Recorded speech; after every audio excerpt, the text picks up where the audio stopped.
Sud Radio, le sexe au conseil. Alors, Marie-Laure Peretti, c'est quoi un bon amant? On connaît ce dicton, on est un bon coup pour certaines, un mauvais coup pour d'autres. Bah oui. Ça, c'est juste. Ah bah oui, bien sûr. On est d'accord. Il y a du vrai, chaque femme ne recherche pas forcément les mêmes qualités chez un homme. Donc déjà, messieurs, vous êtes peut-être un mauvais coup pour celle avec qui vous êtes, mais rassurez-vous, ça peut peut-être marcher mieux avec une autre. Et il y a cette théorie d'ailleurs qui est développée dans le Kama Sutra, qui divise les pénis et les vagins en 3 catégories, les petits, les moyens, les gros. Et il est certain qu'une petite verge doit trouver son vagin menu pour bien s'emboîter, sinon forcément déjà il part avec un handicap s'il choisit un gros vagin. Bref, je rigole un peu, mais c'est pas un love conseil, c'est pas un sexo conseil inutile, c'est quand même important. Bon, bref, dans l'ensemble, les hommes ont tendance toujours à être un peu inquiets parce que la notion de performance est un peu développée en ce moment, et c'est vrai que comme les femmes maintenant savent qu'elles peuvent jouir, l'angoisse de ne pas faire jouir sa partenaire est un sentiment beaucoup plus nouveau chez les hommes qu'avant. Vous êtes d'accord avec tout ça jusqu'à présent? Absolument.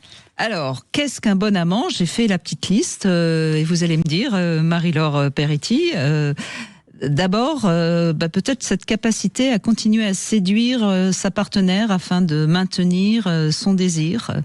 Ça demande des attentions qui n'ont peut-être pas grand-chose à voir avec la virilité, déjà. Vous êtes d'accord? Parce que on sait que le désir féminin, il est assez versatile, mais si on continue à être séduite, on continue à être entendre des beaux mots d'amour, on maintient mieux son désir. Donc ça, tous les hommes devraient en être capables. Ensuite, capacité à développer la sensualité, capacité indispensable pour réussir les préliminaires, qui sont quand même très importants pour beaucoup de femmes. On est d'accord. On est d'accord. Vendredi, on a fait une émission sur la sensualité et les préliminaires. Elle est en podcast. Si vous ne savez pas de quoi on parle, vous pouvez la réécouter. Troisième point, la capacité à se maintenir en érection au moins 5 minutes. Je sais pas combien de minutes vous donneriez. Bref, la grande majorité des femmes n'ont pas forcément besoin que ça dure des heures, mais il faut quand même que ça dure un petit peu. Si vous ne tenez votre érection qu'une minute, il faut travailler. Ça se travaille. Vous êtes d'accord avec ce point également? Ça vous fait sourire.